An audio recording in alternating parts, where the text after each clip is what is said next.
প্রশ্ন করেছে অর্ণব দাস। লম্বা প্রশ্ন, আমি সংক্ষেপ করবার চেষ্টা করছি। তার প্রশ্নের সারমর্ম হলো, জীবন গঠন ও সমাজসেবা কিভাবে করব। টাকার দরকার ডোনেট করতে, ও বর্তমানে যারা টাকা ইনকাম করছে তাদের মতো সে হতে চায় না, কারণ তাদের সুপারফিশিয়াল বাঁচাও সে বুঝতে পারছে। ও বিভিন্ন ঘটনা বলেছে যে ওর কিছু আউটলুকস যাতে ও দেখেছে যে যারা টাকা রোজগার করছে তাদের এত সময় এনার্জি এতে চলে যায় যে অধ্যাত্মে দিতে পারে না। আবার পয়সা কড়ি না থাকলেও বলতে চাইছে যে আমি কিভাবে সমাজের সেবা করব। এর সাথে এটা প্রশ্ন করেছে যে কোনো লক্ষ্যে কনসিস্টেন্ট থাকতে কি করা যেতে পারে। বলছে আমরা রোজ ভিডিও ছাড়ি, এই যে কনসিস্টেন্সি চলছে, রহস্য কী? টাকা না থাকলে ডোনেট করবে কি করে? আর কিছু অ্যাভারেজ মানুষ যারা আছে তাদের টাকা রোজগার করতে প্রচুর খাটতে হয়, ও দেখেছে। এই দেখে সে হতাশ হচ্ছে এবং দুর্বল ফিল করছে যে সে কী করবে, এই দুটো দিক কী করে সে ম্যানেজ করবে। দেখো ভাই, তোমার কথা ধরেই বলি, আমরা জীবন গঠন করতে নামছি না, তুমি জীবন গঠন করতে নেমে পড়ছো। আগে জানো তো জীবন কি, আর তা গঠন মানে কি। জীবন এক নিরন্তর প্রবাহ, এর কোনো শুরু আর শেষ যে এইখানে দাঁড়িয়ে আছে আমি এখান থেকে ওখানে পৌঁছে যাব, এরম ঘটে না। আমরা এইভাবেই বুঝি। নানা বিবিধতার মধ্যে দিয়ে বয়ে চলেছে জীবনের কোনো গন্তব্য নেই, এর কোনো সৃষ্টি নেই। যেখানে আমি দাঁড়িয়ে আছে সেইখানেই জীবন দাঁড়িয়ে আছে। যেখানে যেখানে এরকম নয় যে কোনো একটা সময় সৃষ্টি হয়েছিল তার মধ্যে আমি সৃষ্টি হয়েছে, তা নয়। এই যে জগৎ আমি বলে থাকি এ সবার পার্সোনাল জগৎ, যে সময় পার্সোনাল আই সৃষ্টি হয় এই সময়ই জীবন সৃষ্টি হয়। তো এই যে প্রবাহ চলছে, এই প্রবাহের মধ্যে দিয়েই জীবন এগিয়ে চলেছে এবং তার মধ্যে বিবিধতা ভর্তি। থামার কোনো সম্ভাবনাই নেই। হ্যাঁ, একে বোঝার দরকার আছে। কে জীবনকে লক্ষ্য দিতে পেরেছে? যেমন নদীর প্রবাহ,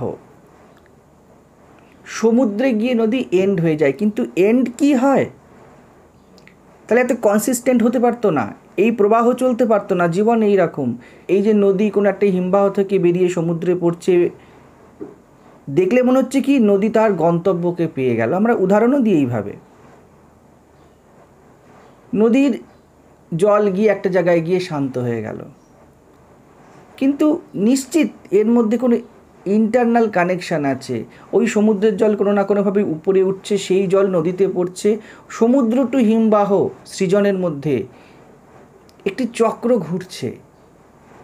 দেখলে মনে হচ্ছে এর খণ্ড খণ্ড, যে এর কোনো রকমের সৃজন হলো, এর কোনো রকমের শেষ হলো। আমরা বলি গঙ্গা গোমুখ থেকে সৃষ্টি হয়ে বিভিন্ন ধারার মধ্যে দিয়ে মিশে, বিভিন্ন নদী তার মধ্যে মিশে বর্তমান গঙ্গা হয়ে গিয়ে বঙ্গোপসাগরে গিয়ে শেষ হয়েছে। কিন্তু রিয়েলি শেষ হয়েছে? যেমন সূর্যোদয় অস্ত, এর থামার কোনো প্রশ্ন নেই, একে গাইড করা যায় না। তবে এর গতি প্রকৃতি বুঝতে হয়। তোমার স্টোমাক, তোমার হার্ট, এদের ফাংশন বুঝতে হয়, এদের বদলাতে পারবে না। অযথা হস্তক্ষেপ করে কি বিব্রত করতে নেই। এর স্বাভাবিক প্রবাহকে বুঝে নিতে হয় এবং নিজের হস্তক্ষেপ বা নিজের যে প্রকৃতিগত চাহিদা সেইগুলোকে দিয়ে এগুলোকে ডিস্টার্ব করতে নেই।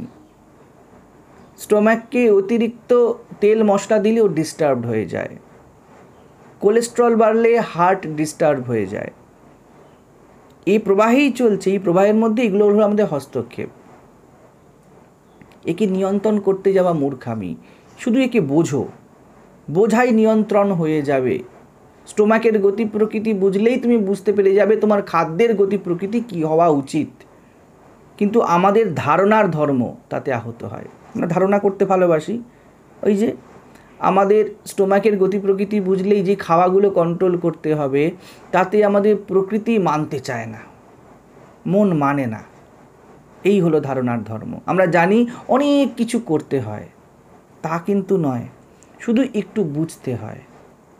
স্টোমাকের প্রতি সহানুভূতি সম্পন্ন হতে হয়।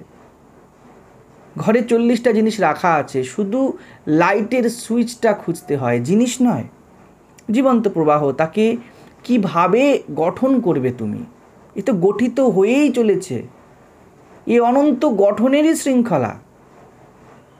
এই যে জীবন, এই যে সমাজ, দেশ, পৃথিবী, এসবেতে যা চলছে তা কোথায় চলছে? বেসিক্যালি তোমার মাথায় চলছে, তোমার মনে চলছে, তাই তো? কারোর কাছে জগৎ আনন্দে পূর্ণ, কারোর কাছে হস্টাইল ওয়ার্ল্ড। কি করে হয়ে যায় একই ওয়ার্ল্ড? মাথার মধ্যে জগৎ এক নেই। এবং তুমি জানো না জানো, বোঝো না বোঝো, একটু সূক্ষ্ম বুদ্ধি আরোপ করলেই বুঝতে পারবে যে তোমার এই যে জগৎ, তা তোমার মানসিক জগৎ। ওটা সুইচ, এটা বুঝে নাও। এটাই জীবন গঠন। যে এটা বুঝেছে সে একমাত্র জীবনকে কনস্ট্রাকটিভলি চালাতে পেরেছে। জীবন তো বয়ে চলবে, সে সামঞ্জস্যপূর্ণ হয়ে গেছে। আমি বলেছি অনেকবার, আবার রিপিট করছি, সমস্যার সমাধান হয় না, সমস্যার কারণ ডিজলভ হয়ে যায়। জীবন ফুলনেসেই চলছে। কিছু যদি করতে হয়, তবে যে ভিতর থেকে বলছে না যে এই ক্ষেত্রে তুমি অপূর্ণ আছো, তোমার খামতি আছে, এটা করতে হবে, সেটা করতে হবে, তার দিকেই প্রশ্নটা ঘুরিয়ে দাও। কে ভাই তুই যে বলছিস আমার মধ্যে এই খামতি আছে, ওই ভুল আছে? দেখবে সে সলিড কিছু নয়, দেখবে সে তোমার নিজেরই নয়। কোত্থেকে এলো তোমার ভিতরে? এই বাইরে থেকেই কুড়িয়ে কিছু জিনিস আমরা ভিতরে ভরে নিয়েছি এবং বলছি যে এটা আমি। তোমার আমি তোমার কোথায়? এই যে এত বড় প্রশ্ন এসেছে, যে আমিটা প্রশ্ন করেছে, এই আমিটা একটা কুড়িয়ে থাকা আমি। তুমি যে আমাকে প্রশ্ন করছো, ওই আমিটাকে দেখিয়ে দেওয়া হচ্ছে বলে এখানে সেই বেসিসে প্রশ্ন করছো। এই আমির কালেকশন হয়েছে সমাজ থেকে, বাইরে থেকে, বই পড়ে কিছু ধারণা মাত্র। যেগুলি কালেকশন করেছো সেগুলোকে বাজিয়ে দেখা হয়নি। জীবনের ফুলনেস এখন এই মুহূর্তে। যা পড়েছো বইতে, যা ধারণা করেছো, সব অতীত। অতীতকে বর্তমান দিয়ে ভালো করে মেপে নিতে হয়, দেখে নিতে হয়। আমরা না করেই অতীতকেই বর্তমানের মুকুট পরিয়ে বসিয়ে দিই। তার ফলে কি হয়ে যায় যে জীবনে এরকম প্রশ্ন ক্রিয়েট হয়ে যায়। জীবন বড্ড সহজ। তুমি কি বর্তমানে অ্যালার্ট আছো? যদি আছে কিছু তোমার জীবনে, সবার জীবনে আছে শুধু একটি বর্তমানের শৃঙ্খলা, তার নামকরণ করা হয়েছে মনের সাপেক্ষে অতীত এবং ভবিষ্যৎ। কিছু করে করে তাকে পাবে না। যে কিছু করে না তাকে করে পাওয়া সম্ভব নয়। তো করে কিছু হয় না, কর্ম একে বলেই না। আন্ডারস্ট্যান্ডিং যাতে আসে তাকে বলা হয় একমাত্র কর্ম। গীতাতে এটি বারবার বলা হচ্ছে।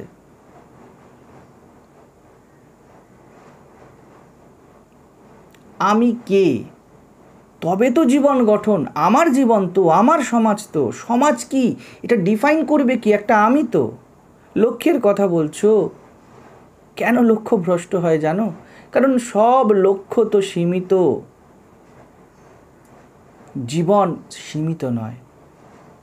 সব লক্ষ্যের শেষ হয়, জীবন শেষ হয় না, অস্তিত্ব শেষ হয় না, এবং অস্তিত্বের সাপেক্ষে সব লক্ষ্য ছোট হয়ে যায়। আমরা কি করি?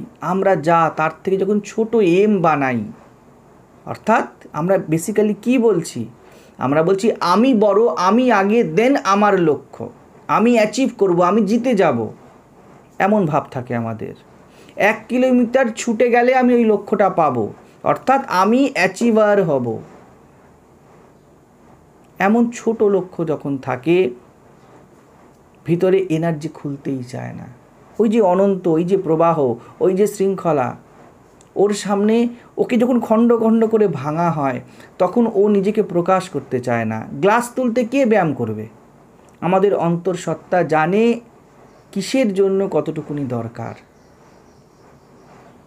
লক্ষ্যই এমন বানানো হয়েছে যেই লক্ষ্যের কি ফলাফল তা অন্তঃকরণে আমাদের জানা আছে, ধরা আছে। ওই যে তুমি বলছো 12,000 টাকা, 14,000 টাকার চাকরি, 30,000 টাকা, 35,000 টাকার চাকরি, তুমি কোনো না কোনোভাবে এই জীবনগুলো দেখে তো নিয়েইছো।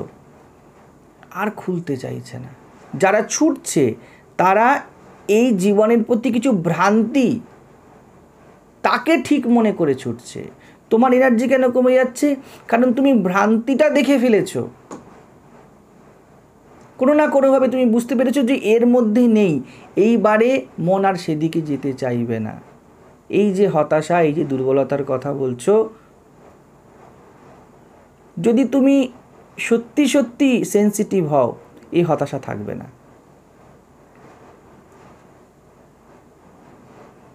যারা লক্ষ্যে পৌঁছেছে দেখবে তারাও এই ভ্রমে আছে যে পেয়ে গেছি। যদি তাই হয়ে থাকে যে তারা কিছু পেয়ে গেছে, তবে থামে না কেন? রিল্যাক্স করতো তাহলে। তা কি হয়?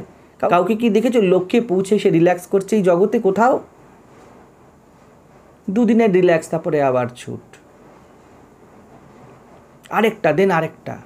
অর্থাৎ প্রথম লক্ষ্য ফেক ছিল, না হলে সেকেন্ড লক্ষ্য আসতোই না, প্রথম লক্ষ্যই পূর্ণতা দিয়ে যেত। তুমি লক্ষ্যে পৌঁছাতে পারো এমন ছোট লক্ষ্যই রেখো না, ছোটতে কাজ হবে না। ভূমায়েব সুখম। লক্ষ্য এত বিরাট ও বিশাল হবে তুমি তাতে গলে যাবে। যেমন রসগোল্লা, গোল্লা তো নামে আছে, আসলে আছে তো রস। হেল্পলেসলি সে তাতে ভিজে গেছে, যেন রসগোল্লার যে ছানার বল তা রসের সামনে অসহায় হয়ে গিয়েছে, অসহায় হয়ে পূর্ণ হয়ে গিয়েছে। রসগোল্লার কোনো অংশ থেকে রসকে বের করবে? দেখো, রস থেকেই রসগোল্লা। যদিও যদি তুমি দেখে নাও জাগতিক ব্যবহারিক অর্থে ছানা বেশি দামি, কিন্তু এই ছানার কোনো অর্থ থাকবে না যদি ওর মধ্যে রস না থাকে। ইভেন তার নামটাও ব্যর্থ হয়ে যাবে। ফেলতে হলে এমন রসে ফেলো নিজেকে, এমন লক্ষ্য বানাও যার জন্য প্রাণও দেওয়া যায়। এত প্রেম থাকে যেন নিজেই কম পড়ে যাচ্ছ। মানুষ সব লক্ষ্য নিজের জন্য বানায়, একটা আমি তার জন্য। সেই জন্য কি হয়, যেখানেই আমিকে কম করতে হয় সেই লক্ষ্যের সামনে হেরে যায়। এমন লক্ষ্য হতে হবে, যদি তুমি লক্ষ্যচ্যুতি না চাও, একটি মাত্র থিওরি এবং বেসিক থিওরি, প্রথম ক্রাইটেরিয়া, এবং তা হলো লক্ষ্য হতে হবে এমন যার সামনে আমিকেও জলাঞ্জলি দেওয়া যায়, বলি দেওয়া যায়, কোরবান করা যায়। আমি সমর্পিত হতে পারে। তাহলে বুঝতে পারছো, জীবের সব থেকে প্রিয় জিনিস হলো এই আমি, অহংকার। ঝুঁকে যেতে পারে এমন লক্ষ্য জীবনের চাই। এটাই একমাত্র কনসিস্টেন্সির সূত্র। খোঁজ করো আগে যে এমন কি আছে যার জন্য প্রাণও দেওয়া যায়, যার জন্য সব দিয়ে দেওয়া যায়। লক্ষ্য শেষ হবে না, আমি শেষ হয়ে যাব।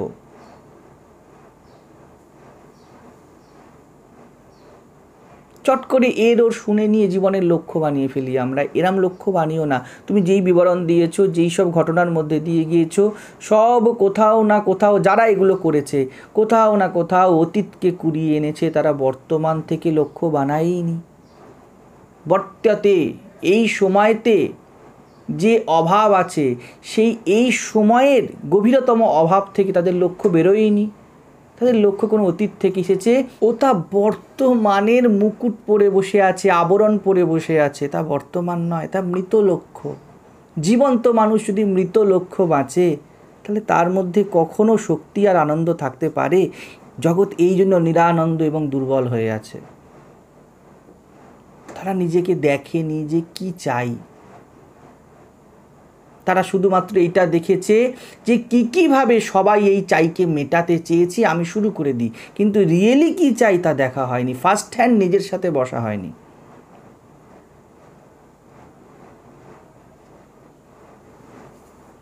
অন্যের দেখে লক্ষ্য বানায় মূর্খেরা। তুমি হয়তো এমনভাবেই নিজের বিভিন্ন লক্ষ্য বানাচ্ছ, যে লক্ষ্য তোমাকে পুরো গিলে না নেয় যেন তা ভুল লক্ষ্য। আর স্বামীজির কথা বলেছো তুমি, যে স্বামীজি বলেছেন ওঠো জাগো লক্ষ্যে পৌঁছানো অবধি থেমো না, এই কথাটাকে আমরা ভরপুর মিসইউজ করেছি। কোন লক্ষ্যে যেতে স্বামীজি বলেছেন? এটা কঠোপনিষদের একটা শ্লোক। পড়ো তো, বোঝো তো নচিকেতার কি অবস্থা ছিল, কে তাকে উপদেশ দিয়েছিল, কোন পরিস্থিতিতে উপদেশ দিয়েছিল। এটাই হয়তো তোমার সার্থক লক্ষ্য দিয়ে দিল ওই স্টাডি। কে বলতে পারে? স্বামীজি যখন বলছেন বা উপনিষদ যখন বলছে যে ওঠো জাগো, নিজের লক্ষ্যে না পৌঁছানো অবধি থেমো না, তার নেক্সট লাইন এই কথা বলা হচ্ছে যে মহাপুরুষদের চরণে গিয়ে জীবন শিক্ষা করো। অর্থাৎ এই যে সব লক্ষ্য তুমি জীবনের বানিয়ে রেখেছো, যার জন্য তুমি ছুটে বেড়াচ্ছ, তা ভুল লক্ষ্য। ওঠো জাগো। যাকে উপদেশ দেওয়া হচ্ছিল সে তো ঘুমিয়েছিল না, তাকে তো ঘুম থেকে জাগানোর জন্য স্বামীজি কোনো কথা বলেননি। নিশ্চিত সে কোনো না কোনোভাবে ছুটছিল, কিছু কর্ম করছিল, কোনো দিকে যাচ্ছিল। তাকে দেখে স্বামীজি বলছেন বা উপনিষদ বলছে ওঠো জাগো। তার মানে সে এতক্ষণ যে চলছিল নিশ্চিত সে ঘুমিয়ে ঘুমিয়ে চলছিল, ভুল চলছিল। তার ভুল লক্ষ্য ঠিক করতে তাকে ওঠো জাগো বলা হলো। এবং সঠিক লক্ষ্যে না পৌঁছানো অবধি থেমো না। এটা কোনো কিছু গিয়ে কামড়ে ফেলা, ধরে ফেলার মতো ব্যাপার না যে যাও ছোট। জাগো অর্থাৎ এত যে এম অবজেক্ট বানিয়েছো সে বিষয়ে জাগো, অ্যালার্ট হও, সচেতন হও, ভাবো কি করছো, কেন করছো। তুমি তো জীবন জানোই না। নেক্সট লাইনে ওই জন্য বলা হচ্ছে মহাপুরুষদের চরণে গিয়ে জীবন শেখো, তারা তোমাকে বলে দেবে জীবন কিভাবে বাঁচতে হয়, জীবনকে কিভাবে দেখতে হয়। এই মহাপুরুষদের চরণে চলে যাওয়াই লক্ষ্য। মহাপুরুষরা শেখান জীবনে ছুটতে হয় না, মহাপুরুষরা শেখান জীবনে কিভাবে বুদ্ধিমত্তার সাথে আনন্দপূর্ণভাবে হাঁটতে হয়। লেগে থাকা যায় না, হেরে যায় মন প্রেমের কাছে, দায়িত্বের কাছে। আর এত মহত্তম প্রেম আর দায়িত্ব তোমার হোক যেন তার সামনে হেরে যাওয়া হয়। সংসারের লোক যারা আছে দেখবে তারা প্রাকৃতিকভাবে ঘর পরিবার এইসব নিয়ে কত যন্ত্রণা পেয়েও লেগে থাকে, ক্ষুদ্রতায় থাকে। আর এ তো মহত্তম প্রেম ও দায়িত্ব। সংসারের যারা তারা ভেঙে ভেঙে, খণ্ডে খণ্ডে, হেরে হেরে বারবার পড়ছে এবং উঠছে, ভাঙছে আবার জুড়ছে। এর মধ্যে কোনো কনসিস্টেন্সি নেই। যেটা দেখছো সেটা উপরি উপরি। কোন সংসারী আছে বা সংসারে আছে যার মন লক্ষবার ভাঙেনি এবং নিজেকে সে ভুল বোঝায়নি যে না না সব ঠিক আছে? এটা লক্ষ্য নয়। হয় সংসার করছে ভিতর চূর্ণ বিচূর্ণ, দেখা যাচ্ছে সে একই বাড়িতে আছে, একই পরিবারে আছে, একই দায়িত্বে আছে, কিন্তু ভিতর খণ্ডে খণ্ডে ভর্তি। সে পূর্ণতা কি করে পাবে? তার লক্ষ্য পূর্ণ কি করে হবে? তাই তো প্রত্যেক মুহূর্তে নিজেকে ভেঙে রেখেছে। বুদ্ধিমান এর বিপরীত আচরণ করে। হতে পারে সে বাইরে থেকে বিভিন্ন খণ্ডের মধ্যে দিয়ে চলছে, হতে পারে সমাজ, পরিবার, তার আর্থিক অবস্থা, তার সামাজিক অবস্থা যাই হোক না কেন, তার ভিতর অখণ্ডে চলছে। এবং আমি তো দুটো একসাথে বলবো, যার ভিতর অখণ্ডে চলছে তার বাইরেও খণ্ড থাকবে কেন, কিন্তু ভিতর দিয়ে বাইরে গাইড হবে। বাহ্যিক লক্ষ্য আন্তরিক লক্ষ্যে পরিণত হবে না। অন্তরের যে অখণ্ডতা তা বাহ্যিক নানা জিনিসকে গাইড করবে। এটাই ভারত। আচ্ছা, আমাদের কথা যে বলছো, দেখো আমি যে ভেঙে পড়ি না তা কিন্তু নয়। শরীর মন হেরে যায়। মন যখন বাধা পায়, তোমার মতো আমারও সবার মন ক্লান্ত হয়, কিন্তু কিছু আছে তা বলে থামলে হবে না। কারণ জীবন তো প্রবাহিত। জীবনের প্রতি বোধ যেন থেমে না যায়। আমি থামার তো প্রশ্নই নেই। আমি, তুমি, যে কেউ কিছু না কিছু তো করবই যতদিন শরীরে আছে। এই শরীর এটাই প্রারব্ধ, অর্থাৎ এটা কর্মক্ষেত্র। এখানে কিছু থামবে না। এই মাথা এটা থামবে না।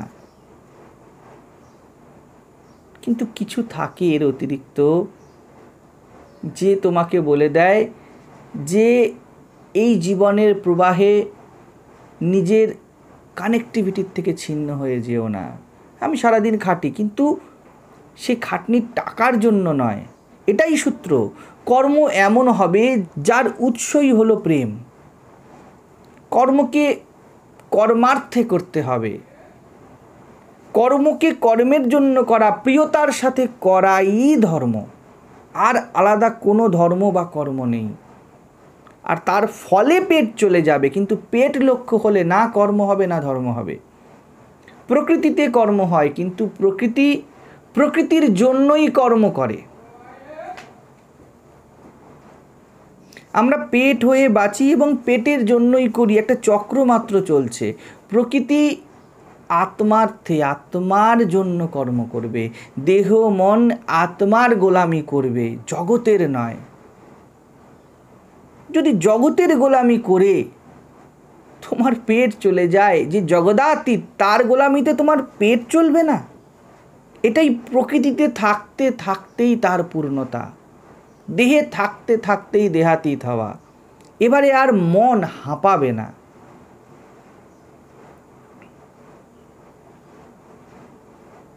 কিন্তু এই যুদ্ধ নয় যে ওঠো বীর, দেখিয়ে দাও, বুঝিয়ে দাও, এমন নয়। যদিও বলা হয় এমনভাবেই, এ যেন শান্ত পদক্ষেপ। কারণ নিজেকে বেচে দিতে হয় কোনো মহতের চরণে। আর সে মহৎ যদি রিয়েলি মহৎ হয়, তুমি একটুও বাঁচবে না, জেনে রাখো, তোমাকে মরতে হবে।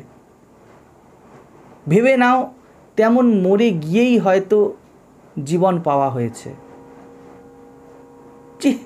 এখানে যে যত মরবে, যে যত শেষ হবে, সে তত বেঁচে যাবে, সে তত জন্মাবে।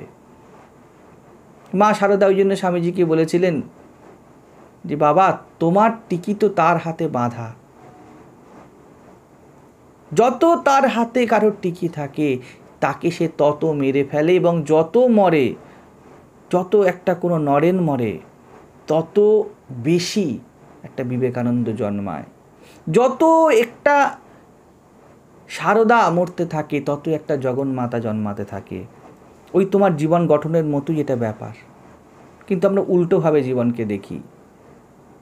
কিছু গঠন করব, নাড়িয়ে দেব, দেখিয়ে দেবো, এমন নয়। জাস্ট লাভ, শুধু প্রেম।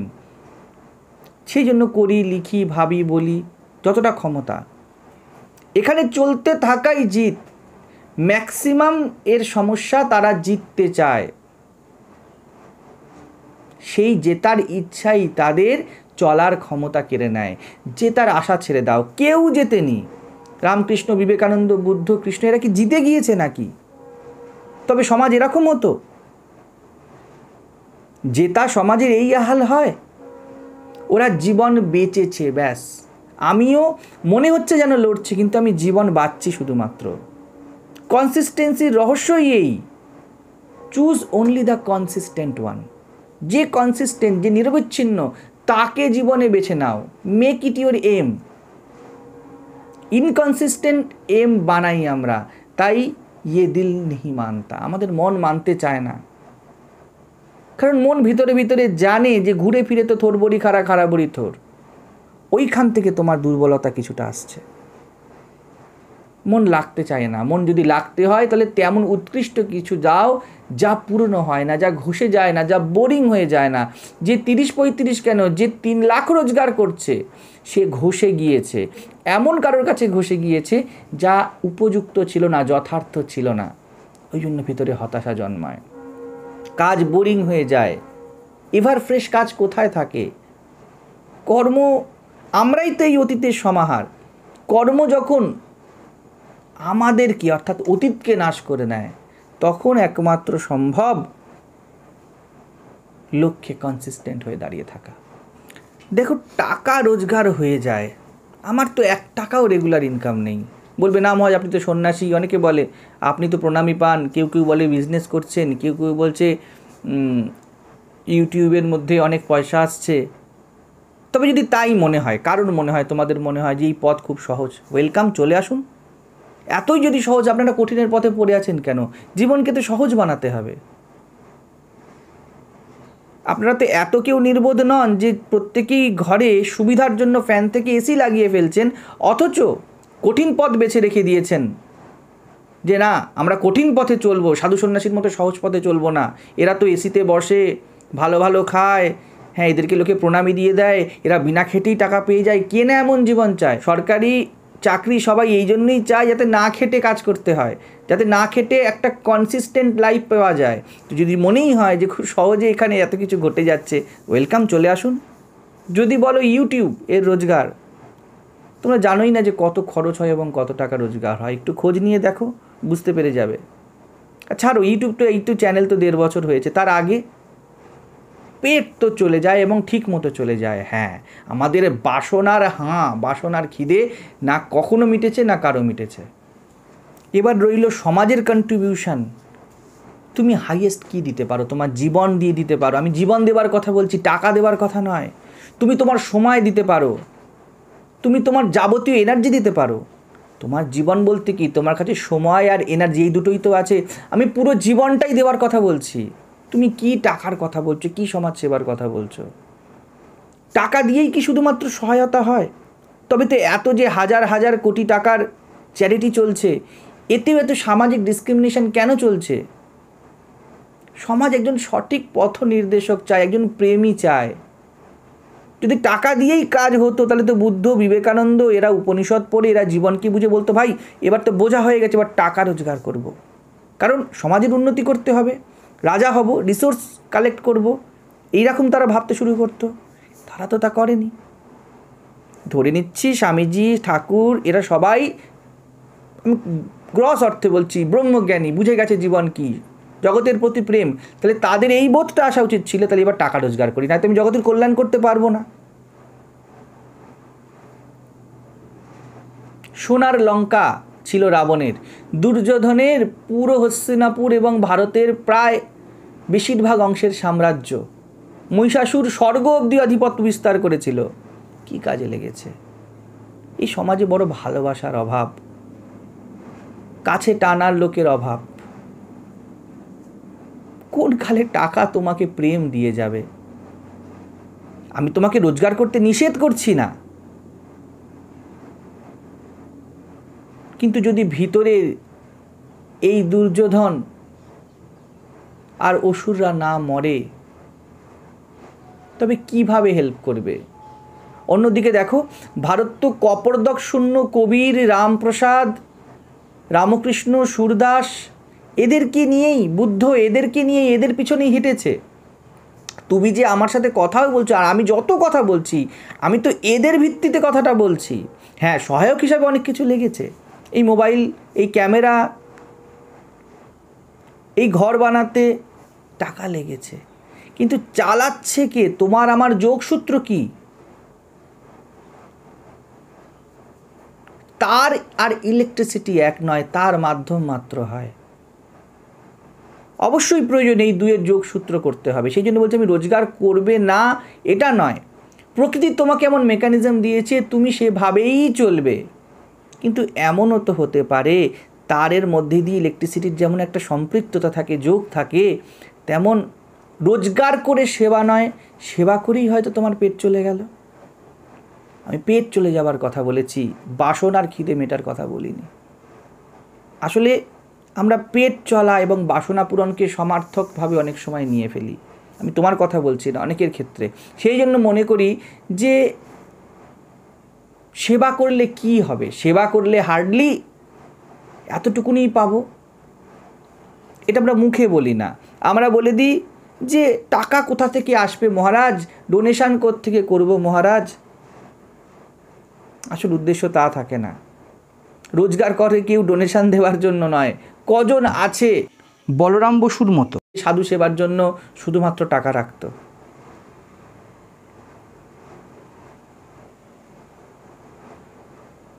কিন্তু তুমি জানো তো কোথায় যাবে, কি চলছে এই মুহূর্তে জীবনে? সুখে থাকতে চাও রিয়েলি? তবে সবার আগে সুখের আশা ছাড়ো। যদি সুখী হতে চাও, সুখের আশা করো না। হেল্প করতে চাও রিয়েলি, তুমি যদি সত্যি হেল্প করতে চাও, তবে তুমি কিছু করতে পারো, এই অহংকার, এই ভ্রমে থেকো না। সবার আগে এই ভ্রমটা ছাড়ো। আমাদের মূল দুর্বলতা কি জানো? মূল হতাশা কি জানো? অজ্ঞান, না জানা। কোনো ব্রহ্ম ভগবান আত্মাকে জানা নয়, জীবনকে না চেনা, নিজেকে না জানা, নিজের বৃত্তি প্রবৃত্তিকে না বোঝা। যে সামাজিক মূল্যবোধকে ভিতরে ক্যারি করছি, এবং আমি বলছি এই যে ব্যাপারটা, এটাই আমরা বুঝতে পারি না যে আমি যে স্তর থেকে জীবনকে বিচার করছি তা কতটা নিরপেক্ষ, কতটা আমার নিজের। পরকে আপন করিলি জীব, আপন নাহি চিনিলি। একেই লক্ষ্য বানাও যদি লক্ষ্য বানাতে হয়। কারণ যখন তুমি নিজের গভীরে যাবে দেখবে তুমি অনন্ত। এমন এটা অনন্ত লক্ষ্য না, তোমাকে কনসিস্টেন্ট হতে বাধ্য। তোমার জীবন শেষ হয়ে যাবে, লক্ষ্য শেষ হবে না। এটাই বেঁচেছে কোনো একটা রামকৃষ্ণ, কোনো একটা বুদ্ধ। চলুক উপরি উপরি একাডেমিক নলেজ, দরকার জগতে চলতে, নো ডাউট ব্যবহারিক, ভিতরে উপনিষদ গীতা চলুক না। দেখো তো ভিতরটা কেমন চেঞ্জ হয়ে যায়, দুর্বল সবল, এত ভাবার টাইম কোথায়? কাজ করো, কাজ। কি নিয়মিত বিবেকানন্দকে পড়ো, তুমি লিখেছো চিঠির মধ্যে। নিয়ম নাকি? প্রেম কোথায়? যদি নিয়ম করে পড়ো তার মানে তুমি মৃতদেহকে পড়ছো। স্থায়ী হবে কিভাবে? অস্থায়ী এম অবজেক্টকে দেখছো। ও হাতে বিবেকানন্দ। বিবেকানন্দ নিজেই একটা বিশ্ববিদ্যালয়।